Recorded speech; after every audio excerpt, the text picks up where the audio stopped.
Hey, it's Don, the Auction Professor. Today we're going to talk about some fishing-related collectibles. We're going to look at some of the most expensive fishing lures you can find today. So with fishing lures, just like any other collectible, having the box is a huge plus for some of these. This is a James Hedden fishing lure. This is a casting bait. It's in the original box. Now, if you're a novice and don't know your fishing lures, it's very hard to tell the difference between an old one and a new one for most people. Construction is the biggest factor, and the material they are made out of. Wooden ones, tin ones are usually some of the better ones as well.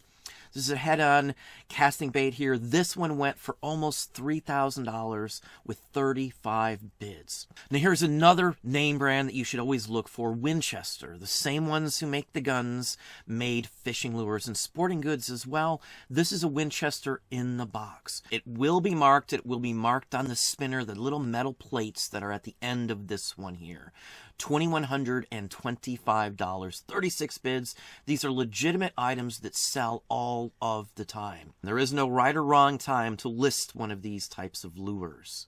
Now here's a real early one, 1902. You can see the condition. It has issues, the whole works. Condition isn't everything in some of these. Some of these are so extremely rare that even in terrible damaged condition, they still will sell for thousands of dollars. This one went for over $2,000. Brand-wise, some of these earlier ones are not branded, but you will find them in books. There are dozens and dozens of fine quality books covering the collectible aspect of fishing lures. Now, a good place that I find these all the time are in the old aluminum style tackle boxes in dirty garages, basements, attics, estate sales, and barns. All of those sorts of places, even local live auctions, can be great places to find fishing lures at. Even your father's old tackle box that's been rotting away in the garage for a long time, you never know what's in there. So I always look for tackle boxes. It's the #1 place to find these, very obviously. Now here's a more modern day one, but it is a collectible. Some of these were limited edition. There's only so many made. I believe this one is 150 of these were made. This is a Wishmaster. Muskie is the specific type of fish that you would be going after on these sorts of things. Up here in Ohio area, we have the Maumee River, and there's a walleye run every year, and people just line up every inch of the river trying to catch their share of walleye. They all have special baits and lures that they do use. So excellent example here. Over $2,000, 13 bids. Chances are this is something someone would probably not use.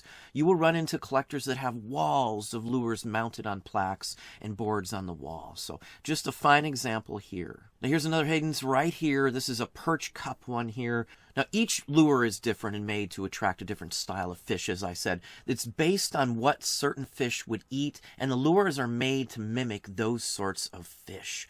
Now you'll see some that are repaired, you'll see hooks replaced, all sorts of things. I've even seen some that have been repainted and repaired. I've seen reproduction boxes and the whole works. So just be careful so you're not shelling a lot of money in areas that you're not familiar with until you know them much better. Over $1,800 on this one, almost 60 bids. Here's another Hedon spin diver. This is in the box. It's marked. It's a yellow perch. So this might be something that you would want to use to catch bass with, for instance. And it does say game fish on the box. A bass is a game fish, just FYI. $1,525. 35 bids. The box is a little more decent than this one. You can just sell the empty boxes as well. Most people got rid of the boxes and put the lure in their tackle box. For those who kept the boxes, usually they've gotten wet or damaged in a tackle box, so the boxes almost never show up in mint pristine condition. So just an empty box sometimes can go for $1,000 or more if you get the right one. Now, age isn't always a factor. This is something a little different. This is a fish trap. It has multiple ways to catch a fish on it. You can run it through the water and hope to snag some. There are snag baits and things along that line as well. This is an early one, S.W. Evans & Son. This is an eagle claw fish trap. $1,402. It's patented 1877. That necessarily doesn't mean it was made back then, but either way, the age is not always the factor. It's the maker and what it is itself. So anyway, a real nice one here. Now here's a musky minnow by Woods, and this is called the Expert. It's actually marked on the belly or on the side, I think, on this one here, the Expert on it, $1,350. A lot of them may just have a name like that on it and not have a maker. So you've got to be very careful. Most of the high-end collectors know their stuff by sight alone, but there are books, as I said. Now, if you do love fishing lures and fishing and you want to get into this area, you're going to need to get some sort of identification books for sure. There are some sites out there also, quite a few of them that do cover ways to tell different varieties and stuff. But again, people made these in their garage at some point, so it's hard to tell like a copy versus the original in some cases, unless you've been into this field for a while. It's another Hedon's high forehead underwater minnow. This was made to spin the whole works. It's got an interesting design. It has the water effect on the top, which is the underwater minnow look. $1,294. This has the paperwork and the whole works with it as well. They've covered up the hooks so no one will get hurt also, as you can see. You can buy little rubber caps that go on the hooks as well. This has 39 bids as well. There's a ton of people that collect fishing lures. You will be surprised at how well some of these go for. Now here's a Lewis Reed. It's a diminutive, which means it's smaller. It's only 1.5 inches across. Green frog lure. It's from about 1910. Probably hand painted, maybe even handmade by this gentleman. Very nice example. $1,275 on this one. Fairly realistic too for a lure as well. Another Winchester here, $1,250. This one has 5 hooks, which is unusual for most of these. I usually see them with a couple or 3, 2 on the bellies and 1 on the tail. This one has more than usual. Very nice one either way you go. Winchester items you can not go wrong on. Now here's an S. Alcock and Company. This is a very nice handmade one. One of the interesting factors on some of these is that they're soldered. It more looks like a vintage piece of jewelry, the bug's legs and things, than anything else. Now this is a very early one from 1870. And as I said, age doesn't necessarily mean it's worth more than some of the newer ones. Now, many collectors only want certain companies. Hedon is one of the ones, as I said, that will always seem to collect the most. These other off-brand ones are still collected and still go for decent money, but not quite the same line of collectors. 21 bids still a very nice one. Now, here's another interesting one. There's no maker mark on this one as well. It could be a locally manufactured one. This is a Rhode Island saltwater striped bass. Very interesting. They do use feathers, poppers and things like that you'll see feathers on as well. Fly fishing lures can go for some insane amounts of money as well if it's made by the right person. So just a fine example, $1,220. Now here's a Thorin brand. Thorin makes a lot of fishing equipment in general. This one went for $1,200. Now this is a very interesting one. It's made to look like a minnow chasing something to eat. So that's something that would attract maybe a game fish, a bass, or something along that line. Very nice, unique example here. This has the paperwork and the whole works. $1,200 in a nice box. Originally was less than $2. Very nice example, though. The box is just in excellent condition. Looks like it may not have been used. NOS old store stock does still show up occasionally. Now this one's from the Creek Chub Bait Company. This is a well-known fishing lure company. This one went for over $1,000 with 23 bids. A very nice, clean example. This is something that you would find in a price guide, very obviously also. It's a pikey minnow. It's made to catch, again, as I said, like all the other ones, specific types of fish.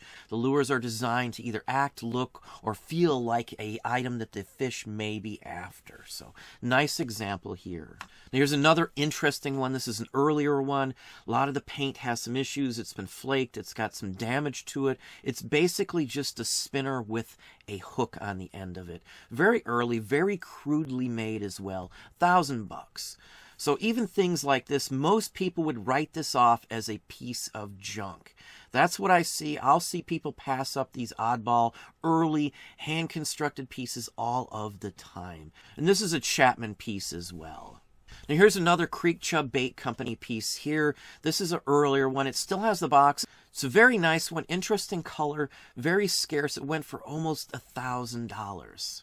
Now here's a Pfluger piece. Pfluger makes a lot of other items, including fishing reels themselves. So very good company to find. This is a wooden one, as it says, the new Winter Wood Minnow. Rather rare, very rare to find it in the box in this condition. You can see as average 3 hooks as most of them would have. $930, 38 bids. Very nice example here. Another Creek Chub Bait Company piece. This one's made to look like a bug. A lot of the bug ones do extremely well. This is basically a beetle that you would find. Rather nice one. Love the paint job on this one. Very unique. $994.95. Fine example of this very scarce 1940s lure. Now, parts and pieces can go as well. People still make their own lures, and they can make a lot of money doing that. Fly fishing lures and spinners and things like that, people still make on their own, and then they can sell them to local bait shops and things. Someone sold a very large lot of just the spinner and metal pieces for making your own right here as you see them. Over $1,000 just for parts and pieces. Again, somebody can make a whole bunch of items from this assortment. And as I said, empty boxes can go for a lot of money, as can catalogs. This is an 8-page catalog from 1918, and it went for almost $1,000. So age is a factor on the printed material for sure. Fishing lure and fishing collectors in general go hog wild over things like this. Just a fine example. But that's what I have for you today. Well, there you are. Hopefully that gave you some ideas and some thoughts. If you enjoyed this video, please hit that like button down below. You can also hit the bell icon to be notified if I post new content or go live. Subscribe and tell all your friends.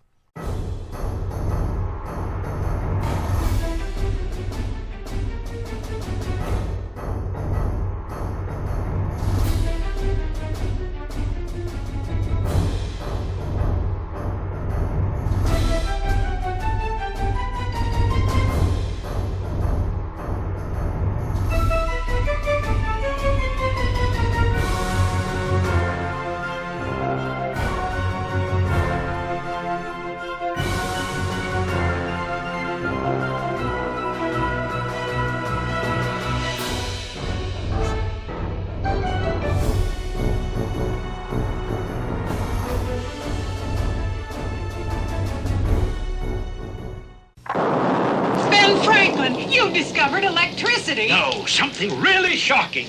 Look, Carefree Sugarless Gum here, Trident here.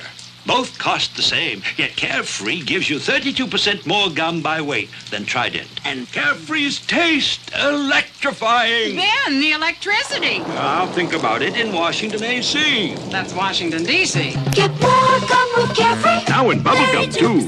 More gum. Carefree Sugarless Gum.